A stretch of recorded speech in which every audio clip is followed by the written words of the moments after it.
Team India ప్రస్తుత test జట్టులో జడేజా అత్యంత అనుభవజ్ఞుడైన ఆటగాడు. అంతేకాదు ఇటీవల ముగిసిన ఇంగ్లాండ్ పర్యటనలో అతను తన అపారమైన విలువను నిరూపించుకున్నాడు. బ్యాటింగ్తో అతను అసాధారణంగా రాణించాడు. ఒక సెంచరీ, 5 అర్ధ సెంచరీల సహా 516 పరుగులు చేశాడు. బంతితో కూడా అతను అంతే ప్రభావవంతంగా ఉన్నాడు. 5 టెస్టుల సిరీస్లో 7 వికెట్లు తీసుకున్నాడు. అతని స్థిరమైన ప్రదర్శనతో టీమిండియా అగ్రశ్రేణి ఆల్రౌండర్లలో ఒకరిగా నిలిచాడు. ఈ క్రమంలో జడేజా పనితీరును ఆసీస్ దిగ్గజ బౌలర్ బ్రెట్ లీ ప్రశంసించాడు.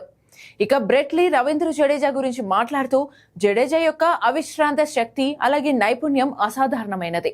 అతన్ని ఫ్యాక్టరీ నిర్మిత క్రికెటర్ అని అభివర్ణించాడు. అతను మ్యాచ్లోని ప్రతి డిపార్ట్మెంట్లోనూ రాణిస్తాడు. కాన్ఫిడెన్స్ ఇచ్చే బ్యాటింగ్, పొదుపుగా వేసే బౌలింగ్, అలాగే పదునైన ఫీల్డింగ్ తో అతను గొప్ప ఆటగాడిగా ఉన్నాడు. వీటితో పాటు జడేజాకు కనీసం 2 సంవత్సరాల టెస్ట్ క్రికెట్ మిగిలి ఉందని, ఇది అతను 100 టెస్ట్ మ్యాచ్ లో ముఖ్యమైన మైలురాయిని చేరుకోవడానికి వీలు కల్పిస్తుందని బ్రెట్ లీ అభిప్రాయపడ్డాడు. జడేజా ఫిట్నెస్ పట్ల లీ గొప్ప ప్రశంసలు వ్యక్తం చేశాడు. ముఖ్యంగా ఈ ఆల్రౌండర్ వయస్సు 36 సంవత్సరాలు. అతని అద్భుతమైన గ్రౌండ్ కవరేజ్, అలాగే తన తరంలో అత్యంత ఫిట్నెస్ ఉన్న క్రికెటర్లలో ఒకటిగా ఉన్నాడని లీ మెచ్చుకున్నాడు.